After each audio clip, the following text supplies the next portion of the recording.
Hello dear students, most welcome आपके अपने platform VNR classes में। मैं प्रहलाद फिर से हाजिर हूं लेके आपके लिए डाइजेस्टिव सिस्टम ब्लेनोग्लोसस का पार्ट 2, यानी हम लोग पार्ट फर्स्ट डील कर चुके हैं। यहां से हमको क्या ध्यान देना है, हमको ध्यान देना है पार्ट फर्स्ट के बाद पार्ट 2। तो चलो यहां से हम पार्ट 2 को आज देख लेंगे पूरा डिटेल। पार्ट 2 में हमको मिल जाएगा फूड कैसा होता है, इनका भोजन कैसे ये लेते हैं और कैसे इनके बॉडी में डाइजेशन होगा, हम लोग शॉर्ट फॉर्म में कवर कर लेंगे। यदि आप इंग्लिश में नोट्स बना रहे हैं तो कोई दिक्कत नहीं, आपको पीडीएफ दिया जाता है। यदि आप हिंदी में नोट्स मिक्स करके लिखना चाहते हैं तो मेरे साथ आप मिक्स लिख सकते हैं। तो चलते हैं, अधिक से अधिक मेरे ऐप के बारे में बच्चों को बताइए। अपने क्लास में, अपने कॉलेज में वीएनआर क्लासेस का थोड़ा सा ऑर्गेनिक डेवलपमेंट करिए। आप बताएंगे तो उसका थोड़ा सा अलग इम्पैक्ट पड़ता है। तो आप बताते रहिए लोगों को कि सर स्पेशली हमारे लिए क्लासेस मोड रिपीट मोड में ला रहे हैं। ठीक, आप भी ज्वाइन करा सकते हैं अधिक से अधिक स्टूडेंट्स को। उनको रिफल कोड दीजिए, आप बोलिए कि सर किसी स्टूडेंट्स को चाहिए, रिफल कोड देता हूं मैं। ठीक, आपको भी बेनिफिट उसमें होगा।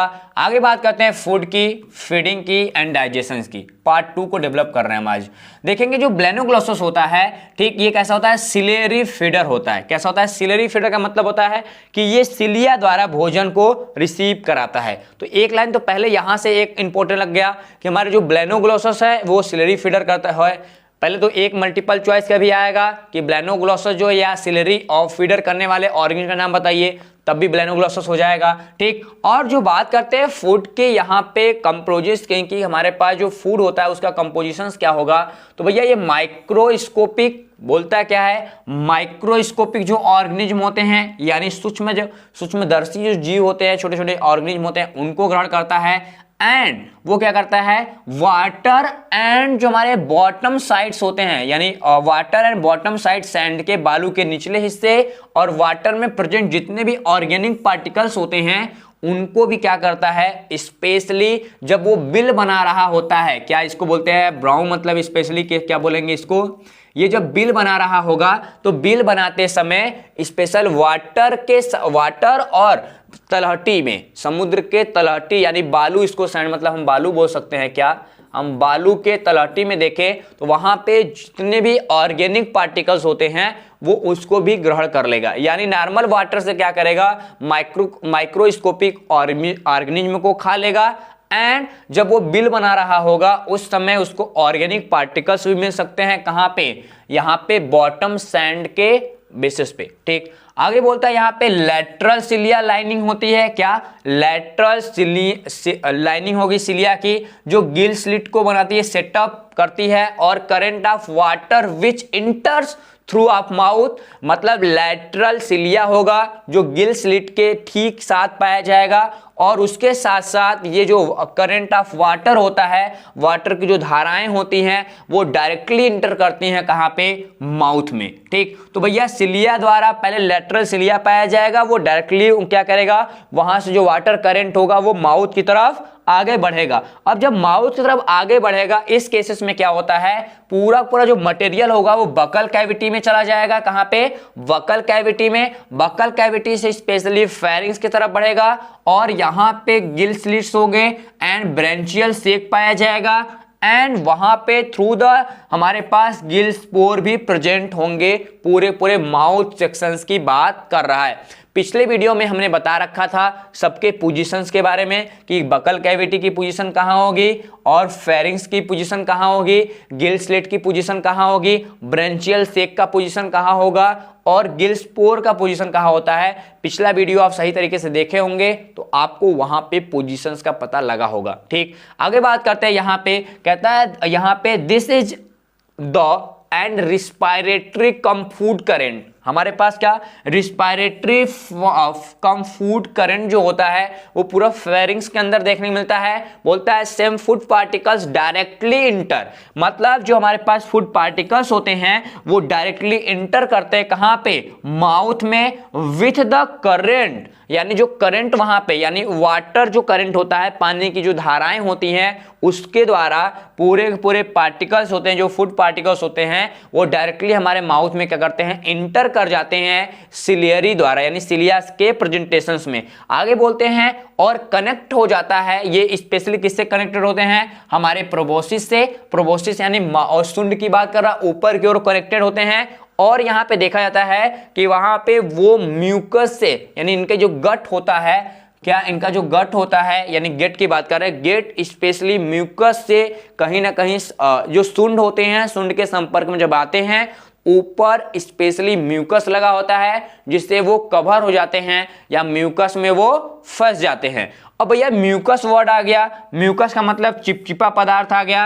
अब ये चिपचिपा पदार्थ कर क्या रहा है, देखो कह रहा है कि the mucus is the secreted by the gland cell. जो म्यूकस होता है वो ग्लैंड सेल को क्या करता है, वहां से सिक्रेशन करेगा। क्या ग्लैंड सेल सिक्रेशन करता है, किसका, म्यूकस का। ये ग्लैंड सेल किसके बने, कहां पाए जाएंगे, ये ग्लैंड्स पाए जाएंगे ऑफ द प्रोबोसिस एपिथेलियम, यानी प्रोबोसिस का जो एपिथेलियल पार्ट्स होगा वहां पे ग्लैंड सेल पाए जाएंगे, और जो ग्लैंड सेल्स होते हैं ये म्यूकस का सिक्रेशन करते हैं। कुल मिलाकर के दोनों लाइन को ये देखें कि हमारे पास रिस्पायरेटरी कम फूड करंट होगा, ठीक, और वहां पे पाए जाने वाले जितने भी पार्टिकल्स होंगे वो डायरेक्टली माउथ में इंटर करेंगे, माउथ में आ जाएंगे, और माउथ में आने के साथ साथ प्रोबोसिस, यानी माउथ के साथ साथ जितने भी पार्टिकल्स होंगे वो प्रोबोसिस के गेट के साथ ही म्यूकस के साथ चिपक जाएंगे। ठीक, म्यूकस क्या करेगा, उसको चिपका लेगा कि वाटर करंट की लहर चल भी जाए तो फूड पार्टिकल जो आए हैं वो बाहर ना जाएं। ठीक, तो यहां पे ये लाइन आप याद रखिएगा, दूसरा वाला भी, कि हमारे पास प्रोबोसिस क्या होता है, प्रोबोसिस एपिथेलियम होता है जिसमें हमारे ग्लैंड सेल्स होते हैं, और ये ग्लैंड सेल्स सिक्रेट कर रहे होते हैं क्या, म्यूकस का। म्यूकस क्या है, एक चिपचिपा पदार्थ है। आगे बात करते हैं, अगला क्या है, सिलिया कवरिंग करेगा किसको, specially proboscis direct the mucus straining, यानी म्यूकस का प्रोबोसिस सिक्रेशन कर ही रहा है। ठीक, और ये करता है कंटेनिंग फूड पार्टिकल्स, जितने भी हमारे फूड पार्टिकल्स होते हैं उनको इकट्ठा करता है। क्या करता है, इकट्ठा करता है।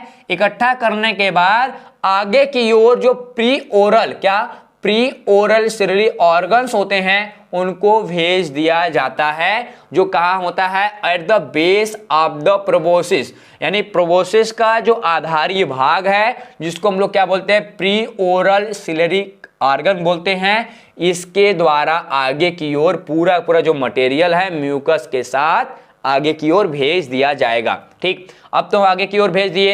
अब बोल रहा है from here the mucus straining the past, यानी पास्ट करेगा आगे की ओर, backed into the mouth by the action of proboscis cilia. क्या, action of proboscis cilia aided by the main water current. क्या, मेन वाटर करेंट। ठीक, जो main water current होता है उसके साथ हमारे जो प्रोबोसिस सिलिया होती है, क्या होती है, प्रोबोसिस हमारा सिलिया होता है, उसमें पूरा का पूरा जो भोजन है वो आगे की ओर भेज दिया जाएगा। अब भैया आगे की ओर भेज देंगे हम लोग तो यहाँ पे क्या देखने के लिए मिलेगा, ठीक, क्या मिलेगा, म्यूकस स्ट्रिंग जितने भी मटेरियल होंगे उनको आगे की ओर भेज दिया जाएगा, और ये एक्शन जो होता है वो किसके द्वारा होता है, प्रोबोसिस सिलिया द्वारा होता है। कहां पे होगा, माउथ के अंतर्गत होगा। ये वाटर करंट को आगे की ओर भेजेगा। अब भैया यहाँ पे ये चीज भी ध्यान देना है कि जब बिल बना रहा होता है, बोलता है टाइमिंग ऑफ ब्राउनिंग, तब ये क्या करता है, बिल बना रहा होता है। फिगर नंबर 12 में देखेंगे हम लोग। ठीक, तो टाइमिंग ऑफ ब्राउनिंग की बात करेगा, उस कंडीशंस में क्या करता है, जब जितने भी हमारे सैंड यानी बालू, ठीक, जो बालू होता है, बालू में जितने भी हमारे प्रेजेंट होते हैं क्या, ऑर्गेनिक पार्टिकल्स, ध्यान रखना, ये जब ब्लेनोग्लॉसस बिल बना रहा होता है उस समय, ठीक, बालू में जितने भी, क्या, यहाँ इसको बालू हम बार बार कह रहे हैं, ध्यान देना, बालू में जितने भी प्रेजेंट होते हैं क्या, ऑर्गेनिक मटेरियल, ऑर्गेनिक पार्टिकल्स, उनको ये क्या करता है, डायरेक्टली क्या करता है, डायरेक्टली अपने बॉडी में यहाँ पे इंगेज कर लेता है, यानी ग्रहण कर लेता है। जब ध्यान देना इस पॉइंट्स को कि बिल बनाते समय ब्लेनोग्लॉसस के माउथ में पूरा जो ऑर्गेनिक सब्सटेंस होता है उसको वो ले लेता है, तो उसको भी वो कहीं ना कहीं अपने डाइजेशन में यूज करता है। ये लाइन आप याद रखना चाहिए। तो बिल बनाते समय ये रेत में उपस्थित जितने भी ऑर्गेनिक कण होते हैं उनको वो निगल जाता है। ठीक, आगे बोलता है हमारे पास कि हमारे पास क्या होगा, यहाँ पे हमारे पास यहाँ बोलता है ओरल, ठीक, इसको बना ए बना लेना। ठीक, यू शेप्ड का हमारे पास प्री ओरल सिलरी ऑर्गन्स होते हैं, क्या होते हैं, यू शेप्ड का यहाँ पे प्री ओरल सिलरी ऑर्गन्स होते हैं। At the basis of proboscis stall, कहाँ पाया जाएगा, ये प्रोबोसिस स्टल के बेसिस नीचे पाए जाते हैं। और ये करता क्या है, ध्यान देना, इनका वर्क याद रखना, ये जो यू शेप्ड हैं इनका वर्क क्या होता है, इनका वर्क होता है टेस्ट करना, यानी पता लगाना किसका, quality of food and water का। ठीक भैया, जो वाटर है और फूड की क्या क्वालिटी है उनको ये क्या करते हैं, पता लगाते हैं कि किस क्वालिटी का न्यूट्रिशन हमारे बॉडी के अंदर जा रहा है और किस क्वालिटी का न्यूट्रिशन नहीं जा रहा है, दोनों को पता लगाते हैं। तो ये लाइन आपको हमेशा याद होना चाहिए कि हमारे पास कभी पूछे कि बताओ भैया जो ब्लेनोग्लॉसस है, ब्लेनोग्लॉसस में टेस्ट करने वाला या फूड पार्टिकल्स को टेस्ट करने वाला कोई ऐसे ऑर्गन का नाम बताओ जो ब्लेनोग्लॉसस के अंदर देखने के लिए मिलता हो। तो आपको नाम कौन सा याद होना चाहिए, आपको याद होना चाहिए क्या, प्री ओरल सिलरी ऑर्गन। तो प्री ओरल जो सिलरी ऑर्गन्स हैं ये क्या करते हैं, ये टेस्ट करते हैं किसको, स्पेशली हमारे ब्लेनोग्लॉसस के अंदर क्वालिटी ऑफ फूड को एंड वाटर को। और ये कहाँ पाए जाएंगे, ये हमारे होते हैं जो हमारा प्रोबोसिस स्टैल्क होता है उसके बेस पे पाए जाएंगे। मैंने इस पिक्चर्स को, प्रोबोसिस ऑफ स्टैल्क के पिक्चर्स को फर्स्ट वीडियो में बता रखा है। ठीक, अब देखो स्टूडेंट्स आगे यहाँ पे कहता क्या है कि ईटिंग करते समय हमारे पास जो माउथ होता है, माउथ के वेंट्रल पार्ट्स ऑफ कोलरेट, यानी वेंट्रल पार्ट्स ऑफ जो कोलरेट होता है वहां पे जितने भी सबस्ट्रांस देखने के लिए मिलते हैं, क्या जितने भी सबस्ट्रांस मिलते हैं वो कोलरेट के निचले हिस्से से। ठीक, यदि गंदा गंदा मटेरियल मिल जाए क्या करता है, यदि बेस्ट मटेरियल यहाँ पे टेस्ट होगा, यदि खराब मटेरियल मिलेगा तो मिलेगा ही। यदि कोई वेस्ट मटेरियल मिल रहा है जो बॉडी के लिए उतना इंपॉर्टेंट नहीं है, उसको कोलरेट के निचले हिस्से से ही बाहर की ओर निकाल दिया जाता है, किसे, रिजेक्ट कर दिया जाता है। कैसे, रिजेक्ट कर दिया जाता है। और रिजेक्शन के बाद और सारे के सारे जो फूड होते हैं वो बाहर माउथ में नहीं जाते, क्या, माउथ में नहीं जाते, उनको कॉलर से, कैसे, उनको कॉलर से बाहर की ओर, ठीक, बैक ओवर द कॉलर, यानी कॉलर के बाहर की ओर हम लोग फिर उसको माउथ से होकर निकाल दिया जाएगा। कहने का मतलब है कि फूड की टेस्टिंग हो जाएगी, क्या, फूड की टेस्टिंग हो जाएगी, फूड पता भी चल जाएगा कैसा कैसा है नहीं है। यदि अच्छा वाला होगा तो अंदर जाएगा, यदि अच्छा वाला नहीं है तो क्या करेगा, उसको पूरा का पूरा जो हमारे प्री और यहाँ पे ओरल सिलरी ऑर्गन्स हैं, क्या, प्री ओरल सिलरी ऑर्गन्स हैं, उसको क्या करेगा, रिजेक्ट कर देगा। और ये कॉलरेट पार्ट के, ठीक, कैसे, वेंट्रल पार्ट ऑफ कॉलरेट से होते हुए नीचे की उसको रिजेक्ट कर दिया जाएगा। और वो माउथ से होते हुए सारा जो पार्टिकल्स होगा वो माउथ से होते हुए बाहर की ओर चला जाएगा। इसमें सबसे ज्यादा इंपॉर्टेंट रोल हमारा कॉलर ही निभाता है। क्या करता है, कॉलर के ऊपर से पीछे की ओर निकाल दिया जाता है। ये लाइन आप याद रखना। ठीक, अब उसके बाद बोलते हैं, अब अगला प्रोसेस हमारे पास आता है। अगले पॉइंट्स में क्या है, ये फिगर देख रहे हैं। ठीक, हमारे पास क्या है, इसको बोलते हैं प्री ओरल सिलरी ऑर्गन। देखो यही है, यही हमारा पाया जा रहा है प्री ओरल, क्या है, इसको बोलते हैं प्री ओरल सिलरी ऑर्गन्स हैं। अब यही तो पता लगाता है, ये क्या करता है, ये टेस्ट करता है, क्या करता है, ये टेस्ट करता है किसका, फूड पार्टिकल्स का। म्यूकस स्टर्निंग पाया जा रहा है, यानी म्यूकस यहाँ से सिक्रेशन करेगा। ठीक, अब देखो यहाँ से फूड पार्टिकल्स आ रहा है, फूड पार्टिकल्स सारे आएंगे तो ये क्या करेगा, टेस्ट कर देगा। ये सारे सारे क्या हैं, सारे फूड पार्टिकल्स हैं। ये जो दिखाई दे रहा है क्या, ये वाटर करंट है, क्या है, ये वाटर करंट्स हैं। ठीक, ये प्रोबोसिस है। अब आगे बढ़ेंगे तो हमारे पास रिजेक्ट फूड पार्टिकल्स। ठीक, जितने भी मटेरियल यहाँ से जाएंगे, यदि रिजेक्शन हुआ, ठीक, रिजेक्शन होगा तो सारा फूड पार्टिकल्स यहाँ से रिजेक्ट होकर बाहर की ओर इसी जगह से चला जाएगा और यहाँ से माउथ होगा और माउथ से वो नीचे की ओर बढ़ जाएगा। अब देखो यही कॉलर है, मैंने बताया कॉलर काफी सपोर्ट करता है, ठीक, रिजेक्टेड फूड को बाहर निकालने में। और हमारे पास जो वाटर्स होते हैं वो आउट गोइंग यानी बाहर चले जाते हैं और गिल्स पोर से जितने भी हमारे फूड होंगे, ठीक, वो अंदर की तरफ लिए जाएंगे। ठीक, क्वालिटी समझ में आया गया होगा। आगे बढ़ते हैं स्टूडेंट, हमारे पास backward movement of food throughout alimentary canal is a, यहाँ पे जो एलिमेंट्री कैनाल में पूरा हमारा जो फूड होता है वो अंदर की ओर ढकेल दिया जाएगा।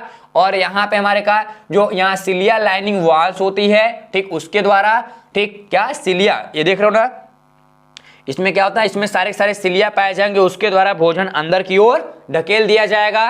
कहां पे, पहले फेरिंग्स में जाएगा, फेरिंग्स में फूड मूव करके आगे वेंट्रल डाइजेशन का जो हमारे पास प्रोटीन होगा उसमें चला जाएगा। तो भैया फेरिंग से होते हुए भोजन अंदर की ओर जाएगा। अब भैया भोजन के अंदर की ओर जाएगा तो डाइजेशन होगा कैसा, डाइजेशन जो इनमें होता है वो biggest about the enzyme secreted. भैया यहाँ पे एंजाइम का सिक्रेशन होगा डिफरेंट। जो एंजाइम का सिक्रेशन होते हैं वो किसके द्वारा होता है, gland cell of the pharynx. कहां से निकलेगा, पहला बोल रहा है कि फेरिंग्स के जो ग्लैंड सेल्स होंगे वहां से निकलेगा, ओसोफेगस से निकलेगा एंड हेपेटिक रीजन से निकल जाएगा ऑफ द स्टेंटाइन। भैया देखो कहीं देखो पहले तो जो ग्लैंड सेल्स होंगे कहां पाए जाएंगे, ग्लैंड सेल हमारे फेरिंग्स में मिल जाएगा, ग्लैंड सेल ओसोफेगस मिल जाता है, हेपेटिक रीजन मिल जाएगा और चौथा स्टेंटाइन मिल जाएगा। यानी ये चारों part pharynx, oesophagus, hepatic region and intestine मिलके क्या करेंगे, डिफरेंट टाइप्स के एंजाइम का सिक्रेशन करेंगे।